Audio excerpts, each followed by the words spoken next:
सर्वेभ्यः नमो नमः। नमः संस्कृताय। नवम श्रेणीर प्रिय छात्र छात्री समस्तंकु आमर एही यूट्यूब चैनल रे स्वागत एवं अभिनंदन। प्रिय छात्र छात्री आमे आजी एही संस्कृत बल्लरी पुस्तकर अनुच्छेद विभाग र प्रथम अनुच्छेद को आज आमे पढ़िबा।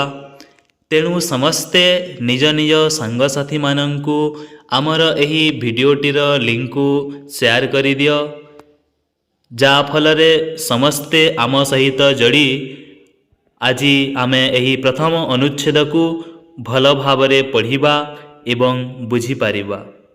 जेउ माने आमर एही चैनल रे नुआ भावरे आसी अछ समस्ते आमर एही चैनल टी को सब्सक्राइब करिनियो एवं डिस्क्रिप्शन को जाई पूर्व वीडियो गुडी को पूर्व कक्षा गुडी को देखि नियो। चलो पिला माने आज आमे एही प्रथम अनुच्छेद को पढ़िबा आरंभ करिबा। प्रथमे मु एही अनुच्छेद को पढ़ुअछि, समस्ते ध्यान देई सुनो।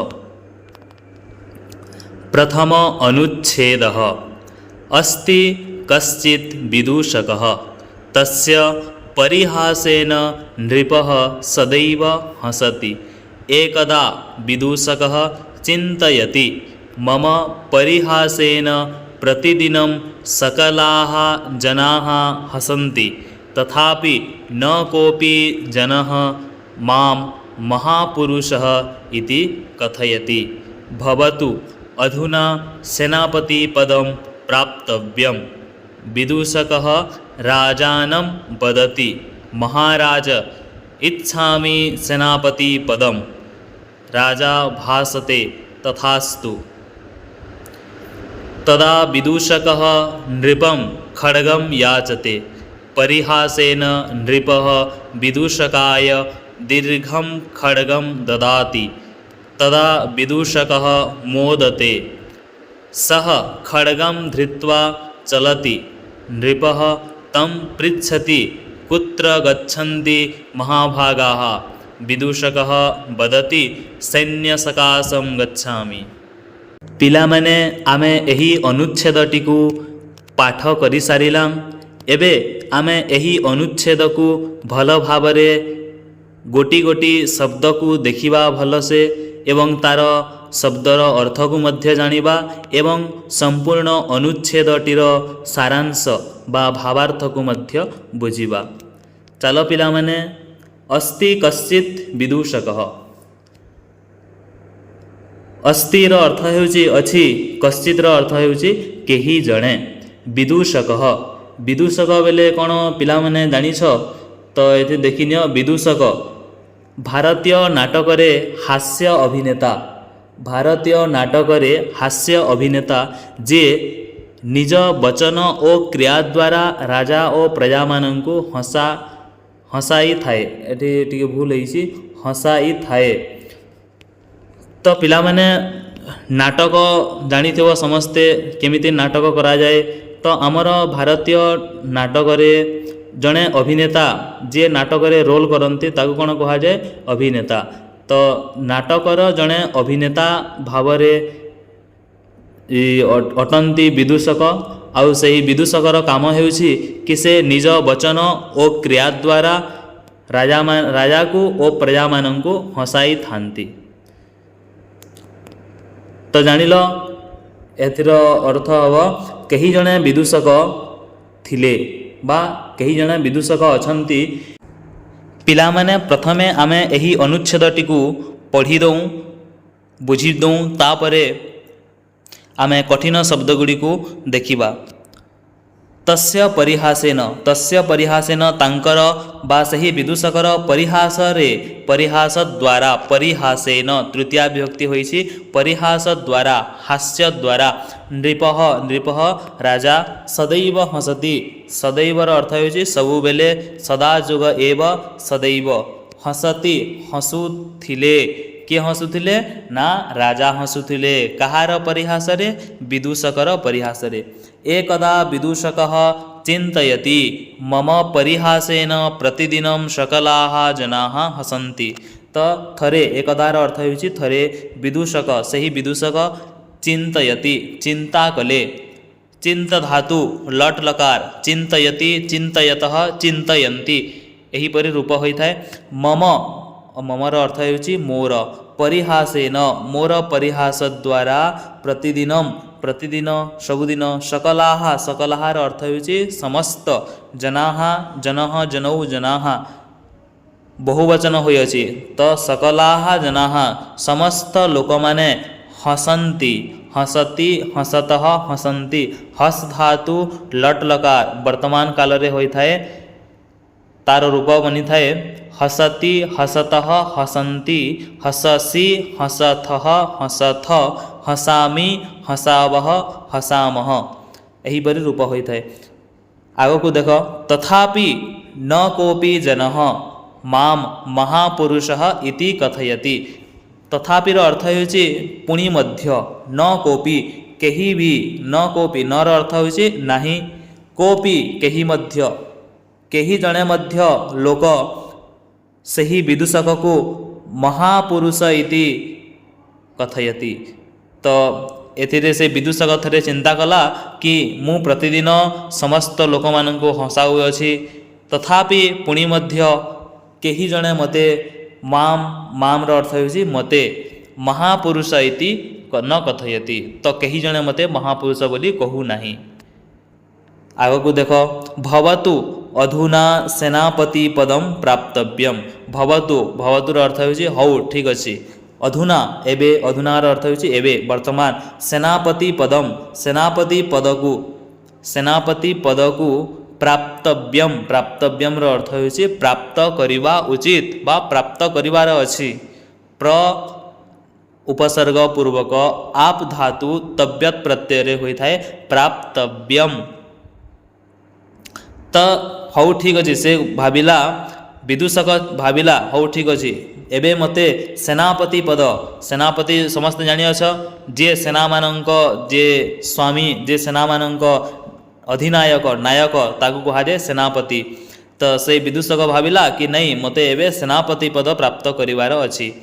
विदूषक राजानम वदति विदूषक सही विदूषक राजानम राजा राजानौ राजानः राजानम राजन राजन शब्दर द्वितीया विभक्ति एकवचन राजानम वदति राजांको कहिला वद धातु लट लकार वदति वदतः वदन्ति वदसि वदथः वदथ वदामि वदावः वदामः। महाराज संबोधन पद अटे हा कि हे राजा इच्छामि सेनापति पदम इच्छामि इस धातु लट लकार इच्छति इच्छतः इच्छन्ति इच्छसि इच्छथः इच्छथ इच्छामि इच्छावः इच्छामः। तो एहीपरि इच्छामि मु चाहुअछि सेनापति पद मु चाहुअछि मते दरकार सेनापति पद। तेबे राजा कहिले सही विदूषक को राजा भासते तथास्तु तो ठीक अछि तुम्हें सेनापति पद प्राप्त कर। तापर देखो आगको तदा विदूषकः नृपम खड्गम याचते जेते बेले तथास्तु कहिले राजा कि तुम्हें सेनापति हो जाओ तेबे सेतेबेले तदा सेतेबेले विदूषकः नृपम खड्गम याचते सही नृप को सही राजा को खड्गम खड्गम रो अर्थ होउछि नाक खंडा एथि देखिनियो खड्ग एथि अछि खड्ग खड्गर अर्थ होउछि खंडा बा तलवार समस्त देखिदिबो खड्ग खड्ग याचते याचते अर्थ होउछि मागिले किए मागिले ना विदूषक राजा को खड्ग मागिले खंडा मागिले तलवार मागिले। परिहासेन नृपः विदूषकाय दीर्घम खड्गम ददाति एवं सही राजा मध्य परिहासरे हास्यरे विदूषक को विदूषकाय एथिरे चतुर्थी विभक्ति होइछि विदूषकाय दीर्घम खड्गम ददाति ददाति अर्थ होइछि देले दा धातु ददाति दत्तः ददति एहीपरि रूप बनी थाए। तो सही राजा मध्य परिहासरे सही विदूषक को निजे धरिथिबा सही दीर्घ खड्ग अर्थात तलवार को ସେହି ବିଦୂଷକକୁ ଦେଇଦେଲେ। ତଦା ବିଦୂଷକଃ ମୋଦତେ, ସେତେବେଳେ ବିଦୂଷକ ମୋଦତେ, ମୋଦତେର ଅର୍ଥ ହେଉଛି ପ୍ରସନ୍ନ ହେଲେ, ସେ ଖୁସିରେ ଭରି ଉଠିଲେ। ସହ ଖଡ଼ଗମ୍ ଧୃତ୍ୱା ଚଲତି, ସେ ବିଦୂଷକ ନିଜର ହାତରେ ସେହି ତଲବାରକୁ ଧରି ଧୃତ୍ୱାର ଅର୍ଥ ହେଉଛି ଧରି, ଚଲତି, ଚଲତିର ଅର୍ଥ ଚାଲିଲେ। ନୃପଃ ତମ୍ ପୃଚ୍ଛତି, ନୃପ ରାଜା ସେତେବେଳେ ତାଙ୍କୁ ପଚାରିଲେ, କୁତ୍ର ଗଚ୍ଛନ୍ତି ମହାଭାଗାଃ, କି ହେ ମହାଶୟ, ହେ ବିଦୂଷକ ମହାଶୟ, ଆପଣ କୁଆଡ଼େ ଯାଉଛନ୍ତି? ସେତେବେଳେ ବିଦୂଷକ କହିଲା, ବିଦୂଷକ ବଦତି, ବିଦୂଷକ କ'ଣ କହିଲା? ବିଦୂଷକ ବଦତି ସୈନ୍ୟ ସକାଶଂ ଗଚ୍ଛାମି, କି ମୁଁ ଯେହେତୁ ସେନାପତି ହୋଇଗଲି ଏବେ, ତ ମୁଁ ନିଜର ସୈନ୍ୟମାନଙ୍କ ପାଖକୁ ଯାଉଅଛି। ତ ସେ ରାଜା ମଧ୍ୟ ସେହି ବିଦୂଷକକୁ ହାସରେ ପରିହାସରେ ନିଜର ଖଡ଼ଗ ଦେଲେ ଏବଂ ସେହି ବିଦୂଷକ ମଧ୍ୟ ପରିହାସରେ ହାସ୍ୟରେ ସେ ନିଜ ସୈନ୍ୟମାନଙ୍କ ପାଖକୁ ଯିବାକୁ ବସିଲେ। ତ ଏହା ଥିଲା ଆମର ପ୍ରଥମ ଅନୁଚ୍ଛେଦ। ଆଶା ଅଛି କି ସମସ୍ତେ ବୁଝିପାରିଥିବ। ଏଠି ବେଶୀ କିଛି କଠିନ ଶବ୍ଦ ମଧ୍ୟ ନାହିଁ, ସମସ୍ତେ ଅତି ସହଜରେ ବୁଝିପାରିଥିବ। ଏବେ ଆମେ ଏହି ପାଠରେ ଥିବା କଠିନ ଶବ୍ଦ ଗୁଡ଼ିକୁ ଦେଖିନେବା। ପିଲାମାନେ, ବିଦୂଷକର ଅର୍ଥ ସମସ୍ତେ ଜାଣିଲ କି ଭାରତୀୟ ନାଟକରେ ଅଭିନୟ କରୁଥିବା ଜଣେ ପାତ୍ର, ତାକୁ କୁହାଯାଏ ବିଦୂଷକ। ପରିହାସେନ, ପରିହାସେନର ଅର୍ଥ ହେଉଛି ପରିହାସ ଶବ୍ଦସ୍ୟ ତୃତୀୟା ବିଭକ୍ତି ଏକବଚନ। ପରିହାସେନ, ପରିହାସାଭ୍ୟାମ୍, ପରିହାସୈଃ। ତାପରେ ଦେଖ ନୃପଃ, ନୃପଃର ପର୍ଯ୍ୟାୟବାଚୀ ଶବ୍ଦମାନେ ହେଉଛନ୍ତି ରାଜା, ଭୂପତି, ପାର୍ଥିବ, ନରେଶଃ ଆଦି। ଅକାରାନ୍ତ ପୁଲିଙ୍ଗ ଶବ୍ଦ ଅଟେ ଏହି ନୃପ ଶବ୍ଦ। ନୃପର ଅର୍ଥ ହେଉଛି ରାଜା।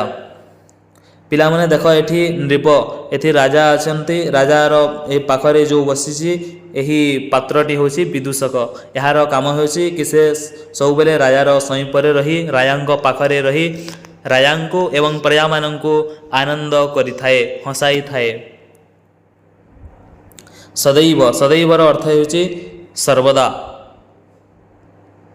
ସଦୈବର ଅର୍ଥ ହେଉଛି ସର୍ବଦା। ସଦା ଯୁଗ ଏବ ସଦୈବ ଏହିପରି ହୋଇଥାଏ, ଏହା ହେଉଛି ବୃଦ୍ଧି ସନ୍ଧି। ତଥା ଯୁଗ ଏବ, ଯେପରି, ତଥା ଯୁଗ ଏବ ତଥୈବ, ତତ୍ର ଯୁଗ ଏବ ତତ୍ରୈବ, ମହାଯୁଗ ଔଷଧ ମହୌଷଧ, ଏକ ଯୁଗ ଏକ, ଏକୈକ ଏହିପରି ସନ୍ଧି ହୋଇଥାଏ। ସକଲାଃ, ସକଲାଃର ଅର୍ଥ ହେଉଛି ସର୍ବେ, ସମସ୍ତେ। ସମସ୍ତାଃ, ସର୍ବାଃ, ସକଲର ଅର୍ଥ ହେଉଛି ସମସ୍ତ।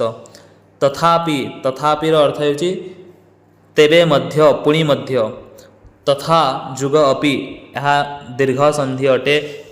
ଆକାର ପରେ ଅକାର ବା ଅକାର ପରେ ଆକାର ଆସିଲେ ଆକାର ହୋଇଥାଏ। ଯେପରି ତଥା ଯୁଗ ଅସ୍ତୁ, ତଥାସ୍ତୁ, ବିଦ୍ୟା ଯୁଗ ଆଲୟ, ବିଦ୍ୟାଳୟ, ବନ ଯୁଗ ଅଞ୍ଚଳ, ବନାଞ୍ଚଳ, ମହି ଯୁଗ ଈଶ, ମହିଷ, ଏହିପରି ଏହି ଦୀର୍ଘ ସନ୍ଧିର ଉଦାହରଣ ଗୁଡ଼ିକ ଅଟନ୍ତି। ଧୃତ୍ୱା, ଧୃତ୍ୱାର ଅର୍ଥ ହେଉଛି ଧାରଣ କରି ବା ଧରି କରି। ଧୃ ଧାତୁ ତ୍ୱା ପ୍ରତ୍ୟୟରେ ଧୃତ୍ୱା ହୋଇଥାଏ। ଯେପରି କ୍ରୁ ଯୁଗତ୍ୱା, କୃତ୍ୱା, ଗମ୍ ଯୁଗତ୍ୱା, ଗତ୍ୱା, ପଠ୍ ଯୁଗତ୍ୱା, ପଠିତ୍ୱା, ଲିଖ୍ ଯୁଗତ୍ୱା, ଲିଖିତ୍ୱା, ଏହିପରି ହୋଇଥାଏ। ତ୍ୱାର ଅର୍ଥ ହେଉଛି କରି କରି। ଧୃତ୍ୱା, ପଠିତ୍ୱା, ଲିଖିତ୍ୱା। ପ୍ରାପ୍ତବ୍ୟମ୍, ପ୍ରାପ୍ତବ୍ୟମ୍ର ଅର୍ଥ ହେଉଛି ପ୍ରାପ୍ତ କରିବାର ଇଚ୍ଛା ବା ପ୍ରାପ୍ତ କରିବା। ପ୍ର ଉପସର୍ଗ ପୂର୍ବକ ଆପ୍ ଧାତୁ ତବ୍ୟତ୍ ପ୍ରତ୍ୟୟରେ ପ୍ରାପ୍ତବ୍ୟ ହୋଇଥାଏ। ଇଚ୍ଛା ଅର୍ଥରେ ତବ୍ୟତ୍ ପ୍ରତ୍ୟୟ ହୁଏ। ପଠ୍ ଯୁଗ ତବ୍ୟତ୍ ପଠିତବ୍ୟମ୍, ଗମ୍ ଯୁଗ ତବ୍ୟତ୍ ଗନ୍ତବ୍ୟମ୍, ଭୂ ଯୁଗ ତବ୍ୟତ୍ ଭବିତବ୍ୟମ୍, ହସ୍ ଯୁଗ ତବ୍ୟମ୍ ହସିତବ୍ୟମ୍, ଏହିପରି ରୂପ ହୋଇଥାଏ। ୟାଚତେ, ୟାଚତେର ଅର୍ଥ ହେଉଛି ୟାଚ୍ ଧାତୁ ଲଟ୍ ଲକାର ପ୍ରଥମ ପୁରୁଷ ଏକବଚନରେ ୟାଚତେ। ୟାଚତେ, ୟାଚେତେ, ୟାଚନ୍ତେ, ଏହା ଆତ୍ମନେପଦୀ ଧାତୁ ଅଟେ। ତାପରେ ପିଲାମାନେ ଦେଖିନିଅ ଆଜିର ପ୍ରଶ୍ନୋତ୍ତର ବିଭାଗକୁ ଦେଖିନିଅ ଟିକେ। କିଛିଟା ପ୍ରଶ୍ନ ଅଛି ଏଠି ଅନୁଚ୍ଛେଦରେ, ତାକୁ ଆମେ ମଧ୍ୟ ଅଭ୍ୟାସ କରିନେବା। ଏକେନ ପଦେନ ସଂସ୍କୃତ ଭାଷାୟା ମାତୃଭାଷାୟା ବା ଉତ୍ତରମ୍ ଲିଖତ। ଗୋଟିଏ ବାକ୍ୟରେ ସଂସ୍କୃତ ଭାଷାରେ ବା ନିଜ ମାତୃଭାଷାରେ ଓଡ଼ିଆରେ ଉତ୍ତର ଲେଖ। କସ୍ୟ ପରିହାସେନ ନୃପଃ ସଦୈବ ହସତି, କାହାର ପରିହାସରେ ରାଜା ସବୁବେଳେ ହସୁଥିଲେ? ଏହାର ଉତ୍ତର ହେବ ବିଦୂଷକସ୍ୟ ପରିହାସେନ ନୃପଃ ସଦୈବ ହସତି। जो मैंने ओडिया लिखा चाहूच विदूषकर परिहास राजा सबुबले हसती बा हसुथिले। द्वितीय प्रश्न देख ख नृप विदूषक किं पृच्छति राजा विदूषक को कौन पचारिले कुत्र गच्छन्ति महाभागाः। ओडिया रे मध्य देखिनिय हे महाशय केउठाकू जाऊछ। ग प्रश्न ग को देख विदूषकः नृपं किं वदति विदूषकः राजांकु कौन कहिले ना विदूषक कहिले सैन्य सकाशम गच्छामि सैन्य मानक निकटकू जाऊअछि। तापरे देख द्वितीय प्रश्न अछि एकेन पदेन अति संक्षेपेण संस्कृत भाषया मातृभाषया बा उत्तरम लिखत। गोटे पदरे अति संक्षिप्त मातृभाषा अथवा संस्कृत उत्तर लिख। क प्रश्न क देख विदूषकस्य परिहासेन सकलाः जनाः किं कुर्वन्ति विदूषकर परिहास समस्त लोक मैंने कौन करती ना हसंती। ओडिया रे मध्य हसंती हेब बा हसी थांती।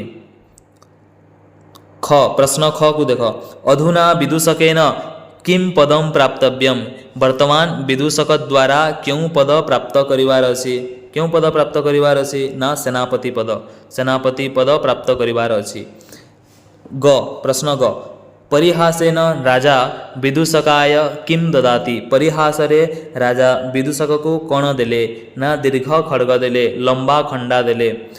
प्रश्न घ को देख खड्गम प्राप्य कह मोदते खड्ग को प्राप्त करी किए प्रसन्न हेले ना खड्ग को प्राप्त करी विदूषक प्रसन्न हेले।